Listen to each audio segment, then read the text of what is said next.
Bom, alô, som. Maravilha. Boa tarde a todos. Em primeiro lugar, gostaria de agradecer a oportunidade que o pessoal da FIS concedeu a gente. Agradecer ao Dr. Denizar, ao Dr. Rodrigo, ao Dr. José pelo espaço. Hoje a gente vai discutir um assunto que está em andamento, que é a revisão da nossa RN 395 de 2016, que trata do atendimento dos beneficiários pelos planos de saúde, né? Esse atendimento via saque, via ouvidoria. E é um normativo que tem aí já quase 8 anos, é um normativo muito importante. E aí a gente pode perguntar, por que a gente vai mudar isso então? Por que a gente vai mudar um normativo que já está consolidado, né? Que as operadoras já usam, e a gente tem algumas razões para isso. Em primeiro lugar, é bom destacar que essa mudança está prevista na agenda regulatória da ANS. Para quem não sabe, a agenda regulatória é um planejamento que a agência faz, que é trienal, e aí a gente discute quais seriam os temas mais importantes para serem tratados ao longo dos 3 anos. Então, nesse triênio de 2023 a 2025, um dos temas escolhidos foi exatamente a melhoria do relacionamento entre operadores e beneficiários. E esse tema tem 2 subtemas. O primeiro subtema é esse aperfeiçoamento do funcionamento das centrais de atendimento aos operadores de plano de saúde. Esse é o tema de hoje, né, que envolve a 395. É um tema que já está avançado, já teve a IR, já teve consulta pública. Nesse momento, o documento se encontra na Procuradoria Federal para análise jurídica e, posteriormente, sendo devolvido, a gente vai encaminhar para a diretoria colegiada para aprovação. E se tudo der certo, agora em 2025, a gente começa a aplicar. O segundo subtema seria o modelo de fiscalização. Esse é um tema também que já está um pouco mais avançado, né, Gustavo? A gente já está, enfim, com um modelo, já uma proposta já avançada, mas a gente não vai falar sobre isso agora. Bom, primeira grande razão para a gente rever a 395 é o decreto do saque do Senacom, que entrou em vigor agora em 2022. Esse decreto ele não tirou nossa autonomia para definir as regras do setor. Tá? Pelo contrário, ele prevê que cada setor pode se adaptar de acordo com sua realidade. Mas esse decreto ele trouxe inovações, ele trouxe melhorias, e essas melhorias, essas inovações, elas são desejáveis. Por conta disso, né, nós aproveitamos a oportunidade da existência desse decreto para fazer a revisão do 395. Então, esse foi o primeiro motivo da revisão. O segundo motivo é um motivo, enfim, chato, vamos dizer assim, né, Gustavo? Até 2018, a ANS ela tinha cerca de 100 mil reclamações por ano, era a nossa média de reclamações. A NIP, que é um instrumento muito bom de mediação de conflitos entre operadoras e beneficiários, ela ao longo desse tempo todo, ela teve uma percentual de resolutividade de 90%, ou seja, a cada 10 reclamações que a gente recebe, 9 são resolvidas pela NIP. Então, assim, se até 2018 a gente tinha 100 mil reclamações, dessas 100 mil reclamações, 90 mil eram resolvidas pela mediação. Sobravam 10 mil para a gente tratar. Nos últimos anos, esse número tem aumentado drasticamente, e ali em 2024 está 290 mil, mas a expectativa é para que esse ano a gente chegue a 400 mil reclamações. E aí, pensando ainda que a NIP tem 90% de resolutividade, a gente passa de 10 mil reclamações por ano que viraram sancionador em 2018 para 40 mil a partir de 2024. Isso com menos gente, isso com a tecnologia que, infelizmente, não acompanhou as mudanças dos tempos. Então, como é que a gente lida com isso? A gente precisa mudar a forma que a gente trata essas NIPs. A gente tem que trazer mecanismos para que as operadoras se esforcem cada vez mais para a gente ter menos NIPs. Foi pensando nisso que a gente resolveu mudar a 395. Se atualmente o jogo, por assim dizer, é quem resolve mais NIP, a gente quer mudar que o jogo é quem tenha menos NIP. E para isso, o Gustavo vai apresentar mais para frente, a gente está propondo uma série de incentivos para aquelas operadoras que têm uma postura regulatória melhor. Isso aqui é o nosso gráfico de evolução, de resolutividade, como eu falei. Caiu um pouquinho ali, está 88%. Ah, não, isso é não assistencial. A gente ficou na média de 90% ao ano, isso é muito bom, mas, como eu falei, a quantidade de processo está muito alta, a gente não consegue lidar com isso. Além disso, a NIP, tudo que entra, serve como subsídio para a gente fazer análise regulatória. E a gente identificou algumas falhas através da NIP, falhas das operadoras, né? Falta de resposta à solicitação de cobertura, né, que não se confunde com os prazos de garantia da RN 566. Elaboração de resposta genérica para as operadoras contra os beneficiários, o que leva a esses a ficarem em dúvida e aí recorrer à NIP. Né? E falta de linguagem adequada. Às vezes a linguagem é muito técnica, o beneficiário não entende. Então ele acha que ainda está em direito, que tem a razão, e aí socorre a NIP. Então, vendo que existem essas falhas que são corrigíveis por parte da operadora, a gente já pensou, mais um motivo para a gente rever a 395.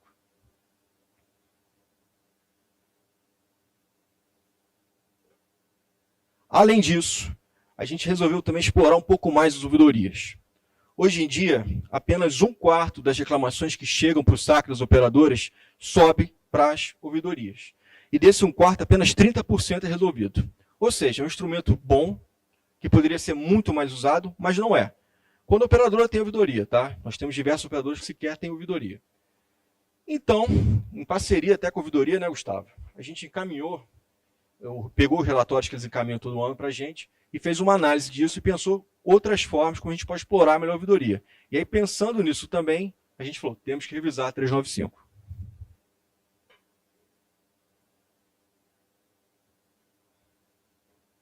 Isso aqui é fato. A gente verifica que o saque das operadoras tem um índice de solução de conflitos muito pior do que o nosso. A gente não vai entrar aqui em detalhes da razão disso, mas a gente acha que se as operadoras se empenharem um pouco mais, se melhorarem um pouco o serviço, a gente vai ter um enxugamento das NIPs, vai ter um consumidor mais satisfeito e vai resolver um pouco o nosso problema e o problema da operadora. Até porque a operadora, quando ela tem NIP, ela tem mais gastos. Ela tem mais gastos com escritório de advocacia, ela tem mais gastos para acompanhar um processo, ela tem mais gasto, desgaste até com o próprio beneficiário. Então, até pensando nisso, a gente também resolveu olhar para esse lado, para mudar a resolução.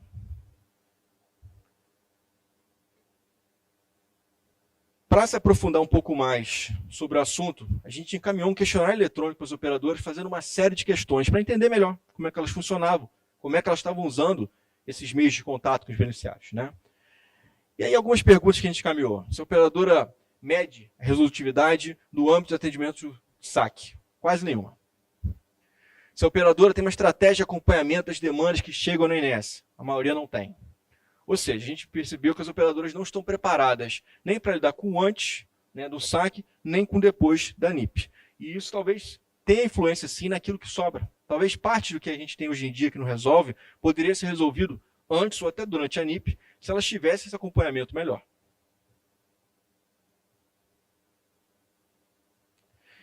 Bom, pensando nisso, a gente fez a revisão do normativo todo. Como a gente falou, já está bem adiantado. E aí eu acho que agora a gente tem que passar a falar daquilo que realmente interessa, que são quais são as mudanças propostas. Como é que a gente vai mudar esse jogo com essa proposta normativa. E agora eu passo a palavra ao Gustavo, que é o assessor normativo da DFES. Gustavo, por favor. Boa tarde. Primeiramente, agradecer o interesse demonstrado, dando continuidade à fala do Marcos, né? Para poder chegar na proposta normativa, já em fase avançada, perto de deliberação final, a gente construiu uma análise de impacto regulatório com base em metodologia prevista no decreto, né? Decreto 10.411. E as alternativas elencadas para poder ver qual seria a melhor para o enfrentamento do problema são essas 5 listadas, um pouquinho, bem resumidamente. Né? Status quo, manter como é hoje. A alternativa 2 é um pouco de manter como é hoje, mas dar uma carga grande no aspecto punitivo, também seria uma possibilidade, e assim por diante. Né? Deixa eu passar aqui. Dentro da metodologia, os 5 critérios estabelecidos para ajudar na comparação das alternativas foram esses 5, todos manifestamente consagrados no âmbito da teoria da regulação, né? Incrementa a saúde do beneficiário, assimetria de informação, concorrência, custo regulatório, custo administrativo.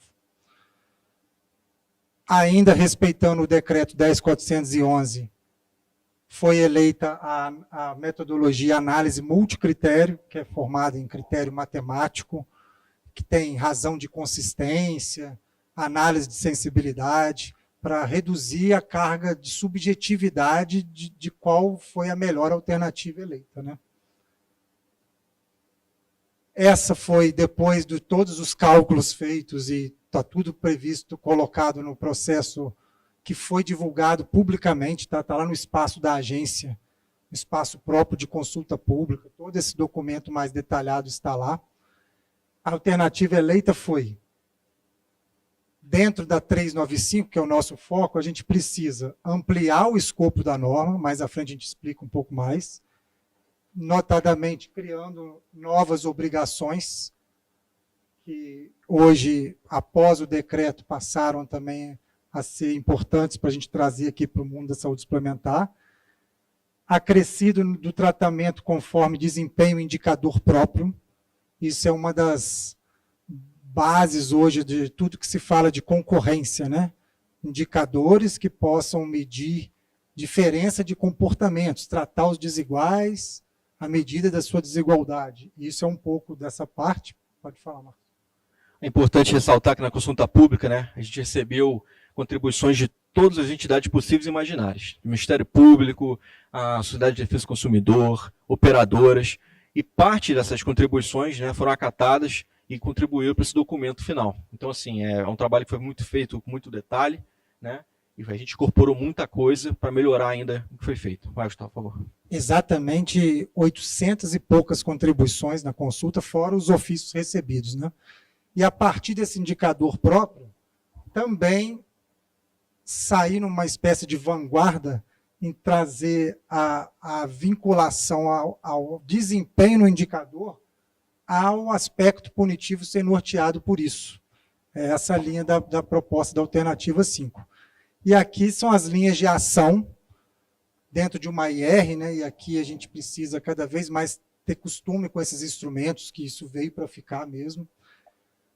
O que no final do AIR indica como que a minuta tem que ser norteada. E aqui está um exemplo desses pilares, né? Então, quando vocês forem ver a minuta, vocês têm que enxergar isso daqui. Essa que é a lógica, né? Expansão do escopo da norma, mas sem prejuízo de considerar as regras específicas customizadas ao setor da saúde suplementar. Imperioso aproveitar melhor a estrutura das ouvidorias internas das operadoras. É importantíssimo a gente atacar a parte da jornada do beneficiário quando ele solicita uma cobertura, e ali é o ciclo de tratamento dessa demanda. Só ressaltar que quando a gente fala de expansão, é porque a 395 hoje em dia ela trata só de demandas assistenciais. A proposta que a gente está levando, ela vai também abrigar as demandas não assistenciais que hoje em dia estão fora da 395. Isso, explicando melhor, demandas não assistenciais são questões relativas a contratos, mensalidades. Quando se fala em assistencial, se remete à cobertura, né? Previsão de incentivos indutores pelo desempenho e performance da operadora em um índice próprio, que na nossa realidade é o índice geral de reclamações.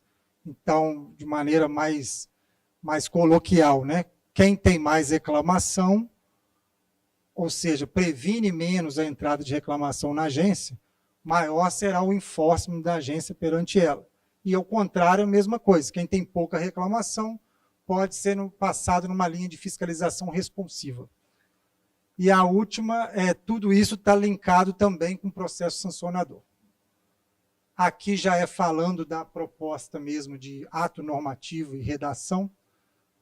Já foi falado, né? O objeto e o alcance agora foi ampliado para demandas assistenciais e não assistenciais. Isso tem um efeito prático e jurídico, né? Que agora as administradoras de benefícios que lidam com demandas não assistenciais passaram a ser um sujeito da norma. Mas isso também não é nada de grande novidade, porque desde a norma de cancelamento a pedido, ela já tinha disposição lá a respeito, né? As diretrizes, também inspiradas no decreto, mas do inciso 1 ao inciso 4 já constavam na 395 vigente. A novidade é o 5 e o 6, com base na inspiração e modernidade do decreto, As respostas precisam ser tempestivas e resolutivas dentro ainda da central de atendimento, antes que o beneficiário tenha que exercer o direito de reclamar, né? Para poder a regulação dentro do poder normativo começar a entrar nisso devagar, a gente estipulou na norma que cada operadora precisa medir a resolutividade das demandas nos seus canais de atendimento. A gente não tem a taxa NIP, que é de 90%, as operadoras vão precisar criar uma fórmula lá de qual é a taxa. Hoje, e aí a IR demonstrou que a gente não tem, de fato, maturidade ainda para fixar um padrão. Ó, você tem que adotar essa fórmula aqui, A ou B. Opa. E aí, dentro dessa linha, as operadoras vão criar sua metodologia, provavelmente em torno de, passado um ano, a gente tende a solicitar isso das operadoras para poder verificar quais são as melhores práticas e fazer os batimentos. Aqui também é um miolo importantíssimo que o AIR revelou para a gente, que é comum as operadoras, ou parte delas, confundirem prazo de resposta ao beneficiário com o prazo de garantia de atendimento, que é lá da norma liderada pela DIPRO.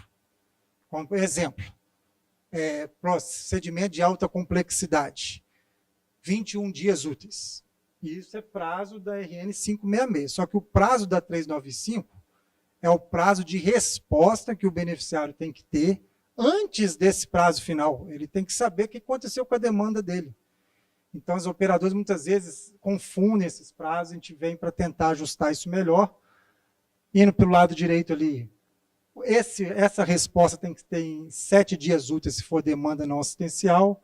Se for demanda assistencial, é aqueles 3 possibilidades também, sem inovação quanto ao prazo, mas é mais explicação mais detalhada dentro da norma sobre como isso funciona. É só importante ressaltar que isso aí foi construído em parceria com a DIPRO. Tá? A gente sentou com a DIPRO, com o pessoal da diretoria e da assessoria, e também da Fabrícia, né, da Geara, e aí com isso a gente construiu o que está sendo proposto hoje. Ainda um exemplo do slide anterior, né?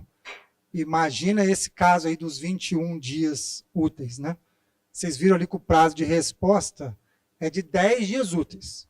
Então, a operadora tem que ser capaz, essa que é a interpretação correta da norma, tem que ser capaz, em até 10 dias úteis, em falar com o beneficiário sim, não, essa é a resposta. E a concretização pode demorar um pouquinho, mas em 10 dias essa resposta tem que ser conclusiva. E isso vem dentro daquilo que a gente falou mais cedo, né? Que a gente verificou que as operadoras respondem de forma muito genérica e inconclusiva para o beneficiário.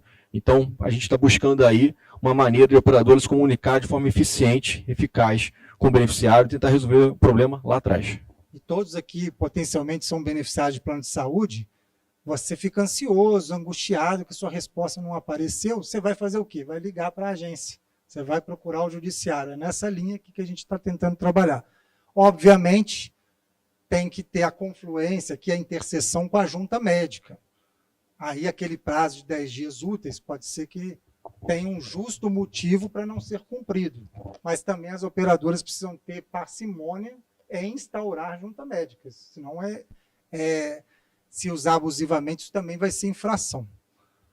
E também, como o Marcos também já falou mais cedo, expressões genéricas como em análise, processamento e auditoria só corroboram a ideia de eu preciso reclamar para alguém porque ninguém me deu uma resposta que minimamente assertiva. Outra novidade importante que está por vir é que hoje só precisa reduzir a termo os motivos da negativa quando solicitado. Então, o beneficiário precisa ligar para a operadora, eu quero que reduza a termo.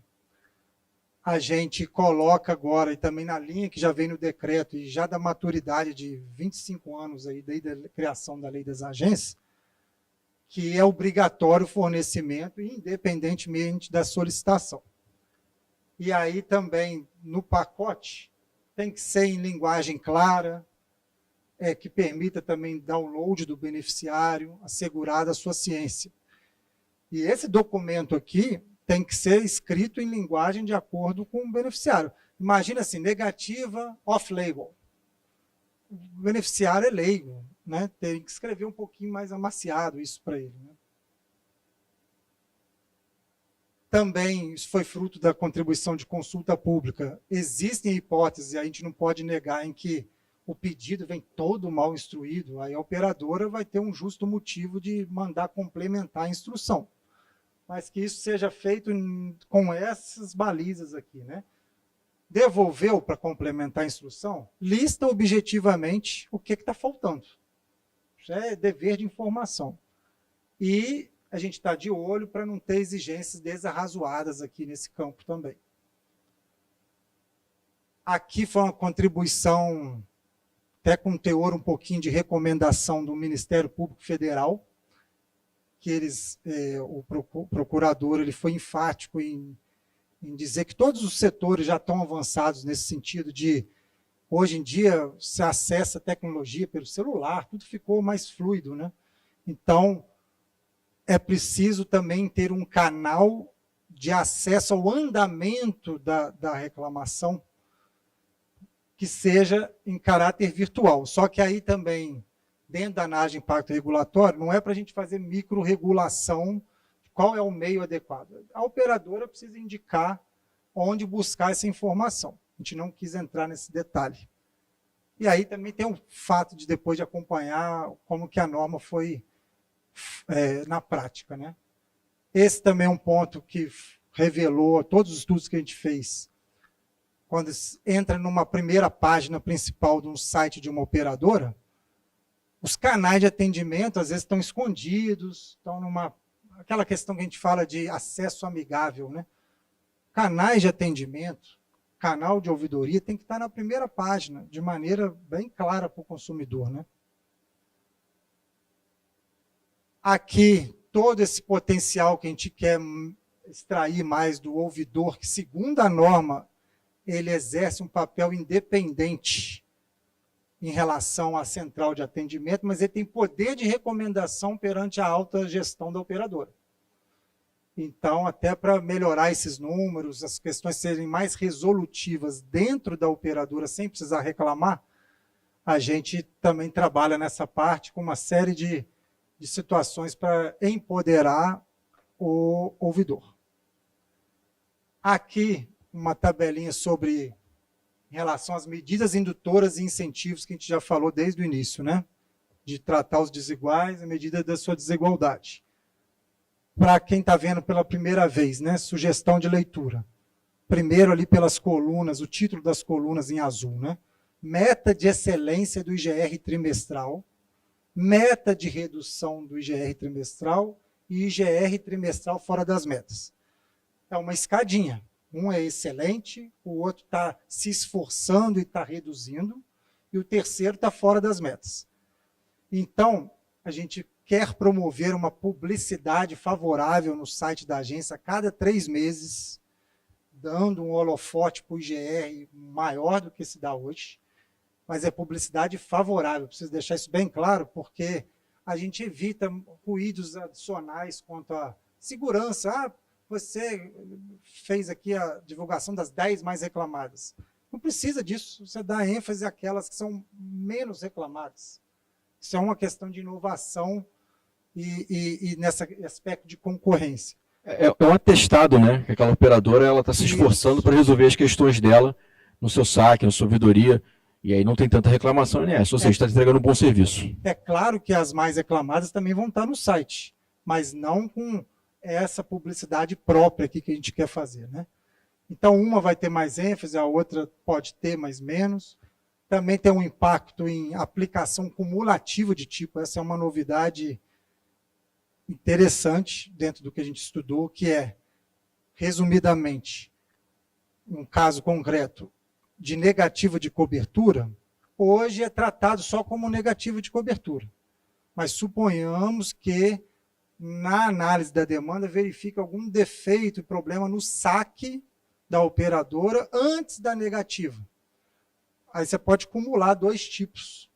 Isso aí vai ser uma atividade nova que o fiscal vai ter que lidar. Só dando spoiler, né? Quando a gente pensou na alteração 395, a gente pensou na alteração de todos os normativos da edifício em conjunto, para poder dar conta desse passivo crescente e dos problemas que a gente tem.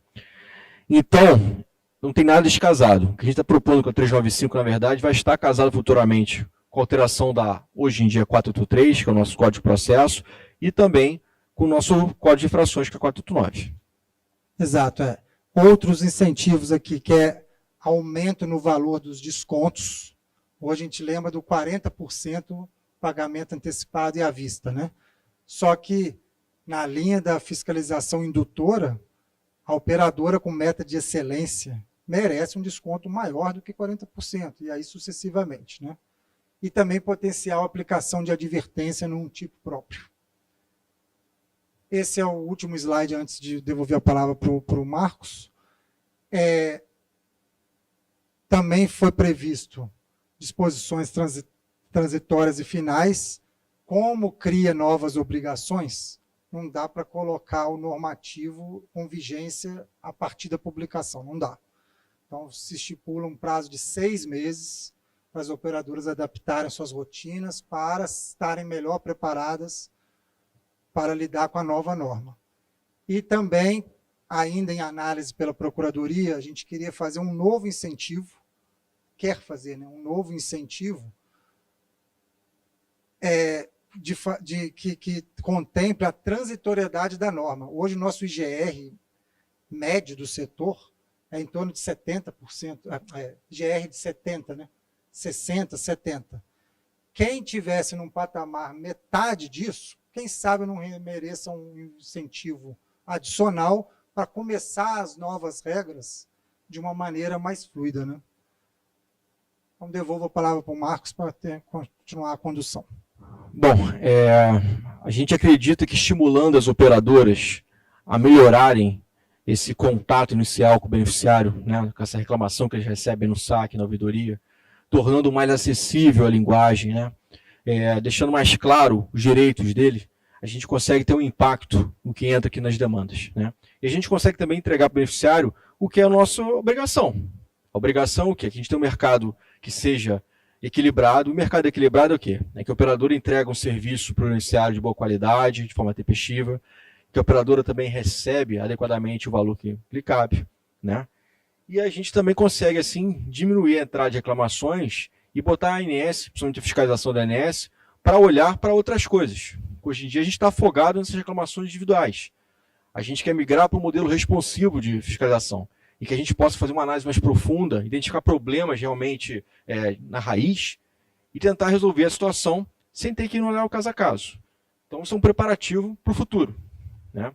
E a gente acha que com isso as operadoras vão melhorar seu saque, vão eventualmente criar suas ouvidorias.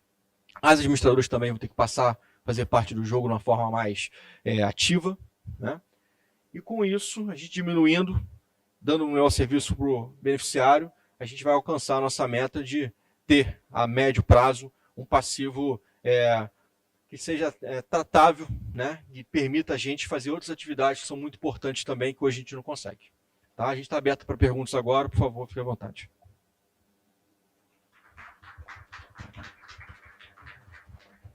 Podem ficar à vontade, gente. O problema é que quase todo mundo aqui já conhece o normativo. Vamos fazer um workshop. Qualquer coisa vocês anotam a pergunta que vai ter, a gente vai apresentar isso de novo em novembro, né, Gustavo? Só que internamente. Isso. Aí vocês podem fazer pergunta. Aí com mais detalhes também, para, enfim, tratar. É isso. Então a gente agradece, né, Gustavo? A gente agradece novamente a oportunidade. A gente espera que tenha sido clara a nossa intenção aqui. E, eventualmente, a gente pode disponibilizar, se for o caso, a apresentação para quem quiser. Tá bom? Muito obrigado. Está à disposição.